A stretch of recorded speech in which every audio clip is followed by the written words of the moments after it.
El motor global. Si en los anteriores capítulos hemos recordado las formas más peregrinas de realizar una moto, sin importar la procedencia del motor, ahora vamos a hablar de un motor universal que, por más que pasen los años, y va para un centenar, no solo se sigue empleando, sino que a lo largo de todo este tiempo, con las oportunas modificaciones, se le ha dado el más variado uso. Nos referimos al motor BMW Boxer. Seguramente el ingeniero Max Fried nunca pudo imaginar que su célebre diseño nacido en 1923, el boxer bicilíndrico que equipó a la BMW R32, iba a tener tantas vidas y usos, pero 100 años después ahí sigue. Lo cierto es que esta fue la plataforma principal de los motores de BMW hasta la aparición de la serie K en 1983, con lo que vemos que el concepto boxer dio de sí mucho más de lo que nadie hubiera pensado. Puede que en ese momento, después de 60 años de intenso uso, muchos pensaran que el boxer tenía los días contados y que acabaría dejando paso a nuevas configuraciones. Estas acabaron llegando, por supuesto, pero el boxer se mantuvo ahí, testigo de los cambios. En aquellos tiempos remotos, los fabricantes adaptaban lo que tenían para darle el más variado uso. BMW siempre estuvo muy implicada en la competición. Como cualquier otro fabricante de la época, en la que la cultura modernista caló hondo en la sociedad y hubo un acercamiento al mundo de la automoción, que se hizo más accesible para todos, las carreras resultaban enormemente atractivas y eliminaban ese halo de exclusividad que tenían los caros vehículos de automoción, ya fueran coches o motos. En esas condiciones, no es de extrañar que las carreras motociclistas disfrutaran de tanto éxito entre el público en todos los países del mundo. BMW no tardó en inscribir su R32 en las Laser Dreieck Rennen de 1924, carrera que se disputaba en Schleiz, al suroeste de Chemnitz y que actuaba como oficioso campeonato de Alemania. El circuito de Schleiz era un entramado de carreteras de 7.631 metros de longitud, con 22 curvas, complejo y variado. Es una de las pistas que todavía hoy se usan en el campeonato IDM alemán, aprovechando un trazado semiurbano. En 1924 BMW participó en la categoría de 500 centímetros cúbicos con Franz Weber como piloto, a lomos de una R32 modificada, logrando una sorprendente victoria. Éxito a la primera. También la R32 logró ganar en la carrera en Cuesta de Solitude, en las cercanías de Stuttgart, con Rudolf Reich como piloto. La implicación de BMW en la competición será vital para el desarrollo de la marca en aquellos años. El fabricante se volcó en las carreras en tres frentes diferentes: la velocidad en circuito, los ISDT, International Six Days Trial, antecesores de los 6 días de enduro, y los récords de velocidad. Es decir, todo lo que se podía abarcar en aquellos años en el mundo de las carreras. La BMW R32 marcó el inicio de la producción de motor boxer de BMW, y 100 años después esa configuración sigue estando vigente. En 1925 vio la luz la R37, una evolución de la R32 con una marcada proyección deportiva. Con este modelo, los éxitos de BMW se multiplicaron. Paul Koppen gana el Gran Premio de Alemania en el circuito Berlín, Abus Automobil, Berkers und Übungsstraße, en la categoría de 500, y también se impone en la categoría de 750 con una R37 modificada. Koppen también gana en 750 en Swinemünde. Rudolf Reich gana la carrera de 500 en Solitude, sobre el primer trazado de 22,3 kilómetros que años después servirá de base para el escenario del Gran Premio de Alemania en las primeras ediciones del Campeonato del Mundo de Velocidad, y también de la mano de Reich, BMW repetirá victoria en las Laser Dreieck Rennen. La aplicación de motor R37 tendría más usos que las carreras de velocidad puras. Rudolf Schleicher, su diseñador, se inscribe con el equipo alemán en los ISDT de 1926, disputados en Gran Bretaña. Los británicos, aprovechando su ventaja por el conocimiento del terreno, se anotaron las victorias tanto en el Trofeo Mundial como en el Vaso de Plata, pero Schleicher regresó a Alemania con una medalla de oro, que certificaba el excelente rendimiento de la R37 y una valiosa publicidad para la marca. La actividad deportiva de BMW no se limita a las categorías de gran cilindrada. Con la R39, una monocilíndrica de 250 centímetros cúbicos con motor OHV y transmisión por árbol, también logrará numerosos éxitos de la mano de Josef Stelzer, que en los años siguientes formará parte del gran grupo de pilotos oficiales de BMW, junto a Ernst Henne, Hans Hoenius, Paul Koppen, Toni Bauhofer, Karl Gall y George Meyer. En aquellos primeros años, Stelzer se erige como la principal figura del equipo BMW, ya que en 1927 conseguirá el triunfo en el Gran Premio de Europa, la competición antecesora del Campeonato del Mundo de Velocidad, que se realizó entre 1924 y 1937, cuya sede esa temporada fue el nuevo circuito de Nürburgring, que había sido inaugurado meses atrás con el triunfo de Toni Bauhofer en 500 sobre una BMW R37.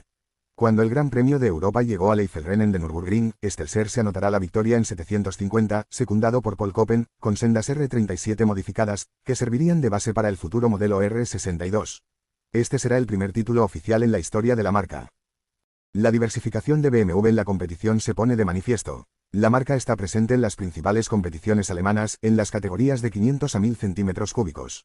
Al final de la década, BMW se consagra a los récords de velocidad, ver capítulo 3. El 19 de septiembre de 1929, una BMW R63 modificada con Ernst-Gene a los mandos alcanzará el récord de velocidad en la autopista Múnich-Ingolstadt, 216,75 km por hora. En la década siguiente BMW será la referencia en este terreno. En los años 20 no había muchas especialidades motociclistas y dependiendo del lugar, en ocasiones no llegaba a notarse la diferencia entre una carrera de velocidad por carreteras de asfalto infame, casi caminos, y una ruta por la montaña.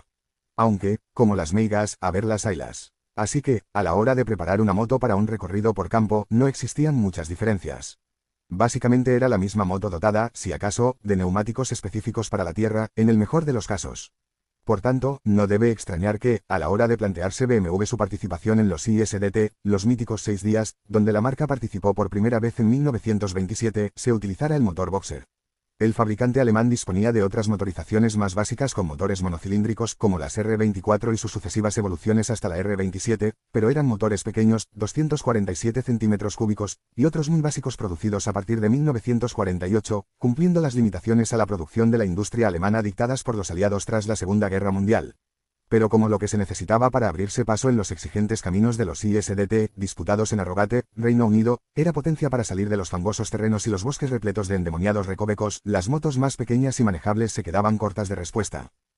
Las idas y venidas del motor Boxer a lo largo de la historia dio para mucho, y uno de los momentos álgidos fue cuando, en 1978, vuelven a aparecer los motores Boxer en las pruebas de todoterreno. Por lo general, la moto de campo es sinónimo de ligereza y agilidad, una moto pensada para sortear pasos estrechos, librar escalones, moverse con soltura por caminos y veredas. Entonces, ¿en qué estaban pensando en BMW cuando hicieron una enduro con motor Boxer? Todo tiene su porqué, pero mucho antes de que la BMW R80 GS viera la luz en 1980, y solo unos meses antes del exitoso desembarco oficial de BMW en el Rally París-Dakar 1981, con victoria de Hubert Auriol, el fabricante Alemania contaba con una amplia experiencia en la moto de campo, con numerosas participaciones en los 6 días con positivos resultados e incluso varios títulos europeos de todoterreno. Pero prácticamente todo el mundo se había olvidado de ello y no veía aquel motor más allá de una plataforma ideal para las motos de turismo. Echemos la vista atrás. En 1952, los 6 días se disputaron en Bad Aussee, Austria, y el equipo alemán presentó a sus pilotos del equipo del Vaso, el veterano Georg Meyer, campeón de Europa de 500 en 1938 y ganador del Senior Tourist Trophy en 1939, Walter Seller y Hans Roth, en sendas BMW R68, con motor de 590 centímetros cúbicos y 35 CV de potencia. El rendimiento de la moto fue óptimo durante los ISDT, pero un fallo en una válvula del cilindro izquierdo de la moto de Roth impidió que el equipo le disputara la victoria a la formación checa, a la postre ganadores, aunque Meyer y Seller lograron una medalla de oro. En Alemania quedaron tan impresionados que en los ISDT de 1953, disputados en Gottwaldau, Checoslovaquia, incluyeron a Meyer, Seller y Roth con sus BMW en el equipo del trofeo, junto a un par de pilotos con Maiko 175. Pero aquella edición fue un desastre, en el tercer día Seller se retiró por caída y su baja hundió al equipo alemán. El Boxer de BMW también sirvió para la caza de récords de velocidad, tanto en moto como en sidecar, donde ejerció un dominio casi absoluto. En los siguientes años, BMW se concentró en todo tipo de competiciones, prestando especial atención a la caza de récords y a las carreras de velocidad, confiando en el joven Seller, que en 1956 llegaría a ser subcampeón del mundo de 500 Traction Surtees.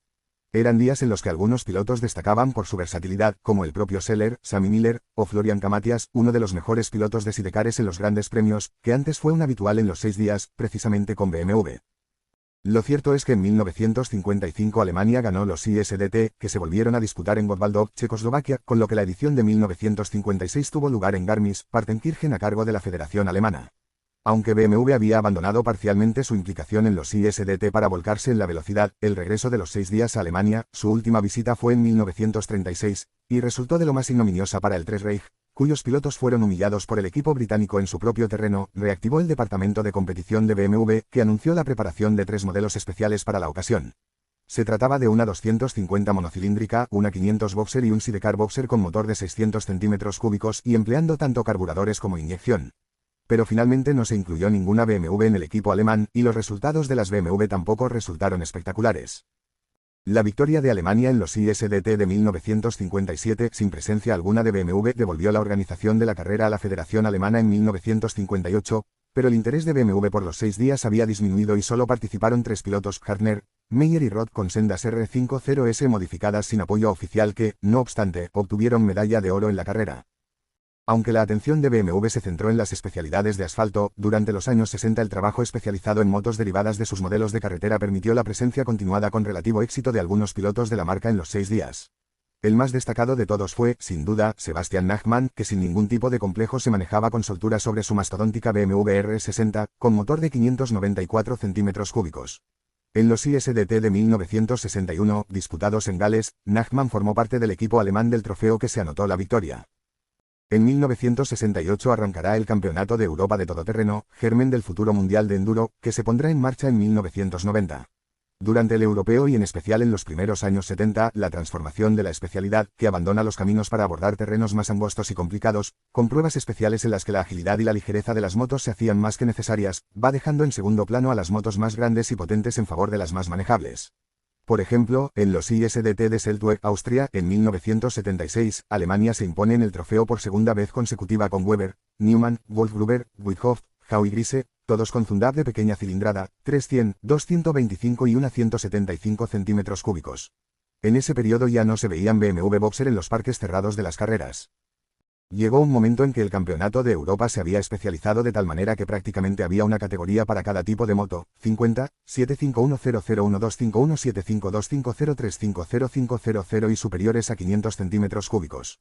Y por si no fuera suficiente, en 1979 se transformó la clase superiores a 500 en 750, y se añadió la categoría de superiores a 750 centímetros cúbicos. Y, en 1980, la de superiores a 750 pasó a ser hasta 1000 centímetros cúbicos, y se incluyó una nueva, hasta 1300 centímetros cúbicos. En definitiva, un traje a medida de cada marca. Y todo esto, ¿por qué? Sencillamente para dar satisfacción a los grandes fabricantes alemanes, Maico y BMW, y que así pudieran desarrollar sus motos en competición, aunque eso supusiera que las últimas categorías apenas contaran con 3 o 4 inscritos en cada prueba. En 1978, BMW había puesto en marcha un nuevo proyecto con el objetivo de impulsar la marca de cara al futuro, un programa que implicaba un importante cambio en la división motociclista, creando nuevos motores de 3 y 4 cilindros refrigerados por agua, la serie K. Pero al mismo tiempo se decidió dar una nueva orientación a su boxer de toda la vida, iniciando el desarrollo de la R80 GS, un proyecto que contó con la colaboración de la Verda, y que daba pie a un nuevo concepto, una moto versátil, que rodara con soltura por carretera, pero que al mismo tiempo fuera capaz de moverse con agilidad por el campo. Y durante 2 años, 1979 y 1980, BMW estuvo presente en el europeo de todoterreno para culminar el desarrollo de esta moto, y sentar las bases de su proyecto en el Rally París-Dakar. Inicialmente, a BMW el tiro le salió por la culata. En 1979, partiendo del motor R80 octavos de 800 centímetros cúbicos, la marca alemana alineó 3 motos en la categoría de superiores a 750 centímetros cúbicos con Richard Salver, Kurt Fischer y Laszlo Pérez, cuyo motor debidamente modificado daba 55 CV.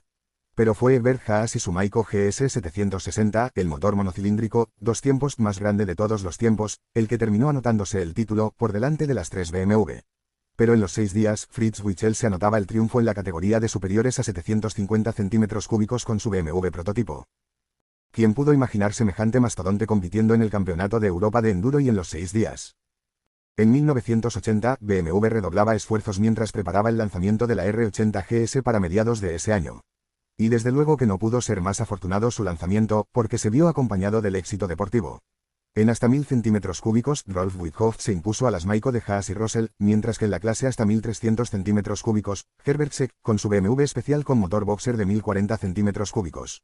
Y 70 CV de potencia, se hizo con el título europeo imponiéndose a sus compañeros Kurt Fischer y Eugene Matthijs, siendo ellos 3 los únicos participantes en la categoría. El Rally Dakar. El trabajo de desarrollo de la R80 GS se había culminado, y se remató con la victoria de Hubert Auriol en el París-Dakar de 1981. Después de aquel año, el todoterreno pasó a denominarse Enduro, y los ISDT, International Six Days Trial, se convirtieron en los ISD, International Six Days Enduro, reduciendo las categorías a solo 6. Las mastodónticas Boxer ya no tenían sentido frente a las nuevas monocilíndricas japonesas de 4 tiempos y las Husqvarna, más ligeras y eficaces en los cada vez más complejos recorridos de los enduros, y BMW destinó su potencial a los grandes espacios abiertos de los raids africanos, cuya popularidad empezaba a crecer al amparo del mítico París-Dakar. En 1981, BMW inscribió de forma oficial un equipo de 3 pilotos en el Dakar, Fenouil, Auriol y Bernard Neymer, sobre las nuevas R80 GS convenientemente modificadas para la carrera. El éxito fue rotundo, Auriol se llevó la victoria, Fenouil fue cuarto y Neymer séptimo.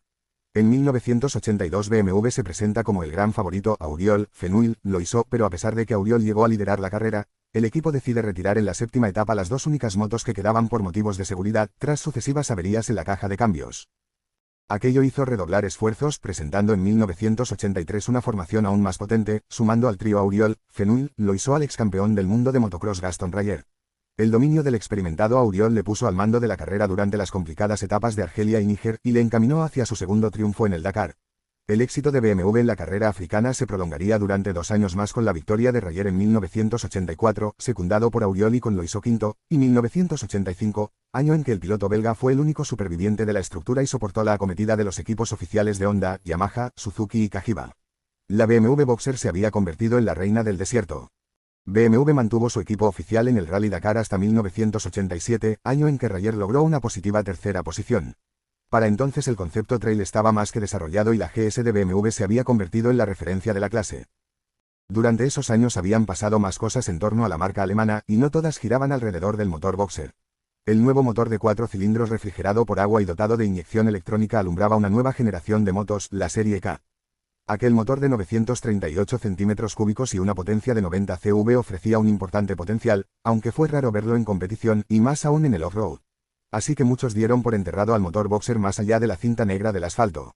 Craso error. En la última década del siglo XX el lanzamiento de la BMW F650, una monocilíndrica con transmisión secundaria por cadena, damos la bienvenida a la modernidad a los muchachos de Múnich, permitió al fabricante alemán abordar nuevos desafíos en la carrera africana.